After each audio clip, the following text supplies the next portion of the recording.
For millions of kids growing up in the 90s and early 2000s, Nickelodeon was the place to go for cartoons, comedy, and unforgettable moments. From SpongeBob SquarePants living in a pineapple under the sea to creepy campfire stories from Are You Afraid of the Dark, Nickelodeon created some of the most iconic childhood memories of all time. But what many people don't remember is that Nickelodeon wasn't afraid to get weird. Sometimes these shows weren't just funny, they were unsettling, disturbing, and honestly pretty terrifying for a network made for kids. Today, we're going to look at some of the strangest, darkest, and most unsettling moments in Nickelodeon kids show history. Let's dive in. Before we get into all the creepy moments Nickelodeon created for us, we got to get into actually how Nickelodeon was made. Nickelodeon first launched on December 1st, 1977, originally under the name Pinwheel. At the time, it was first a cable channel created specifically for children. Nickelodeon. Nickelodeon.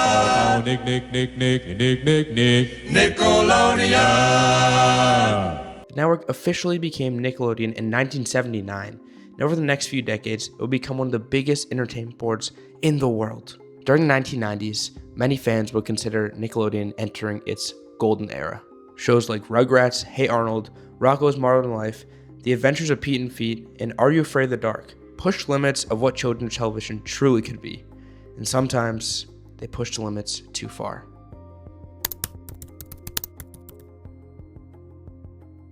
One of Nickelodeon's most famous horror shows in the 1990s was a show called Are You Afraid of the Dark? Now obviously, I'm not too familiar with it because I'm an 07 kid, but basically there's a group of teenagers called the Midnight Society who gather around a campfire and tell stories. Unlike most shows on Nickelodeon, this story wasn't afraid to scare kids. And let's just say this next episode shows why.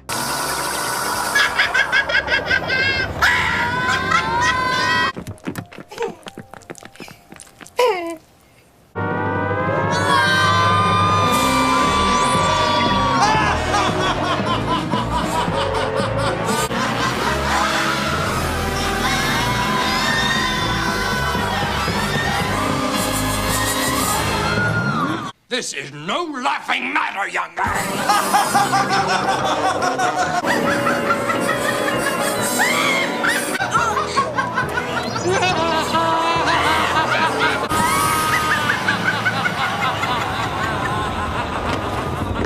In an episode titled The Ghastly Grinner, it featured a protagonist that looks straight out of a nightmare. And as weird as it sounds, the Ghastly Grinner was a villain that infected people with a strange blue substance.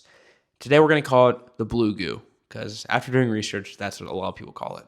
After the Ghastly Grinner infected random people, the random people would have goo dripping down their mouth and would just be stuck smiling. And let's just say it's very uncanny.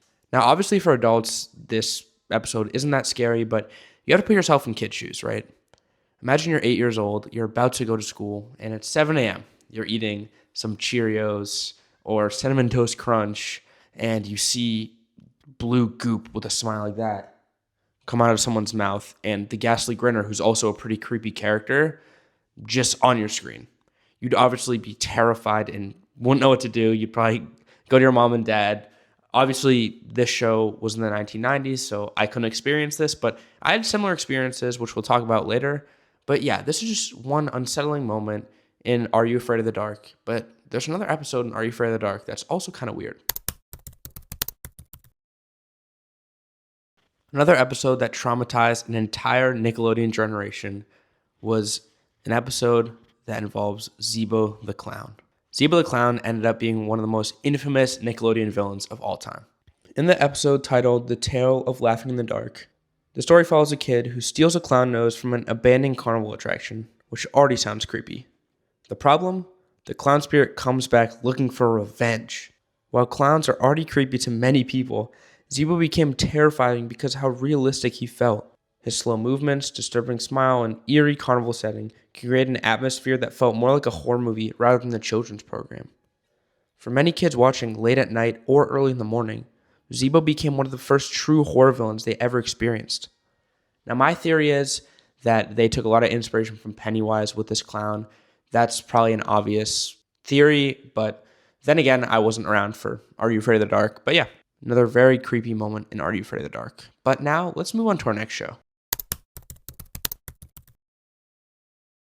This next show first somehow aired starting in 1999, about 20 years after the creation of Nickelodeon. And that's probably the most iconic show in Nickelodeon history, SpongeBob. But there's some decently unsettling moments in SpongeBob that I can definitely relate to because I was finally alive for this, unlike Are You Afraid of the Dark? But the first scene I want to talk about is the gorilla scene. Who's that? A real gorilla? Huh?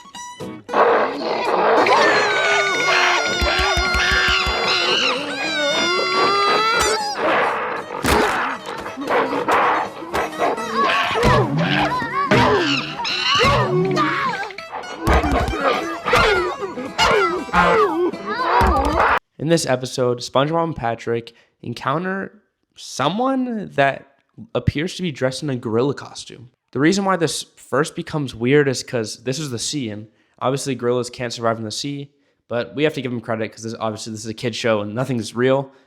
But then it starts to get strange. You see Spongebob and Patrick approach the gorilla, and it starts to go crazy. It's obviously a person in the costume, but it rips people apart. It just does crazy stuff. And when I was watching this as a kid, either before or after school, I don't fully remember. I remember thinking this was super weird. Like, it was just so out of the blue. And one of the main reasons I think is because everything's animated and this is just a person in a costume. It's kind of like rotoscoping, like in Smiling Friends when they do it. It's kind of funny and weird, but it's just weird because first of all, the gorilla shouldn't be in the sea, which makes it already out of place. But second of all, it's a costume in an animated show. So obviously this isn't a scary moment. It's just kind of weird and out of the blue.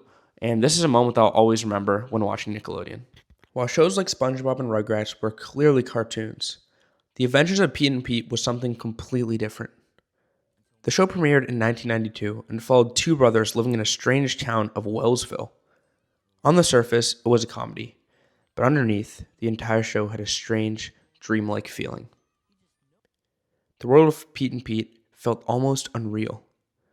Adults acted strangely, situations made no sense, and episodes often had eerie atmospheres. One of the reasons fans still love the show today is because it captured something difficult to explain. The feeling of being a kid and not understanding the strange world around you. It wasn't scary in a traditional way. It was unsettling because it felt like a memory you couldn't fully trust. Now, for The Adventures of Pete and Pete, there isn't a specific episode that I'd say is creepy or uncanny. It's just different compared to the normal Nickelodeon feel.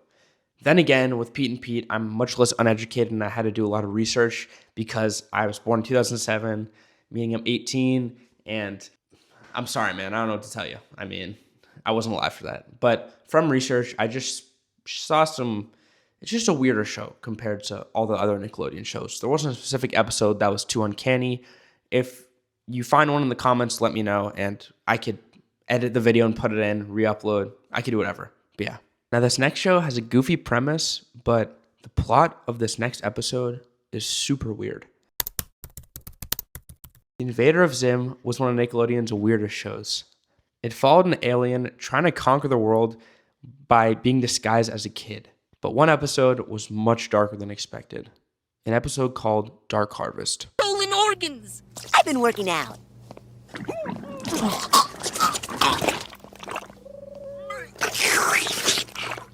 You think you can fool a trained medical professional? Yes, I suppose you've got a heart in there. 6 of them. Intestines? Large or small. Spleen? In 3 different colors. What about lungs?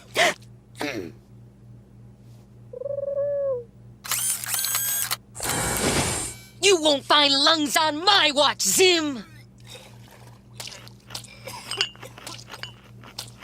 You! You look like you've still got all your organs. Yes. In this episode, Zim wants to look like a kid more than an alien. So he goes after his classmates and starts taking their organs and taking all body parts and weird stuff like that to try to look more like a human. Now, obviously, this was super exaggerated because it's a cartoon and it's a kid's show then again, but the premise is super weird and I don't think should be in a kid's show, but just another little thing from Nickelodeon and its little horrors. Now, these next 3 Nickelodeon horrors, I'm going to go by pretty fast just because there's not much to say about them, but they should be included in the video. In an episode of Spongebob called Rock Bottom, Spongebob is alone in Bikini Bottom.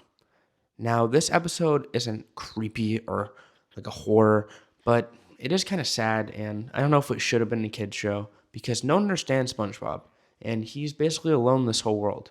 It's kind of trying to spread a message that kids won't get and parents will, but it's just another kind of not horror, but a sad moment. Many fans say that the episode Rock Bottom captures what being alone and lost feels like extremely well. And I think this caters to the fact that the eerie music in the back playing, the dark scenes in SpongeBob. But yeah, this episode was dark, more than uncanny and weird, but just a sad episode. I mean, I'm getting emotional right now. These shows understood something important. Kids just weren't there for the funny jokes, the crazy action scenes, and other things like that, but they were also there for the scary moments, the life lessons, as cringy as it sounds. And these shows really help kids grow without even realizing it. I mean, a lot of my favorite kid shows, I look back on them and I even watch them to this day. For example, Regular Show, I watch all the time, or Adventure Time, I watch sometimes. They spread lessons without even showing them. Like the Pigeon Man episode. Although that wasn't a creepy episode compared to the other ones, like from After Dark, which I wasn't old enough to experience, it teaches lessons. Heavy lessons, but that are coded in kid shows. So I give Nickelodeon big props to that. Now, I know in today's episode, I didn't mention Dan Schneider because, yes, those are big horrors on Nickelodeon and all of this disgusting things he did. I love focusing on animated stuff with a few exceptions. I like focusing on stuff that was actually made for art and not weird, perverted things that the directors and writers did. So maybe in another episode, I'll touch on Dan Schneider and the horrible things he did. But that's it for this video. Thank you guys so much for watching. And if you enjoy the content, please subscribe so you see me more. I mean, we're almost at 500 followers. Thank you guys so much. We've gained about 200 followers in the past 2 weeks. I can't believe it. I'm so excited.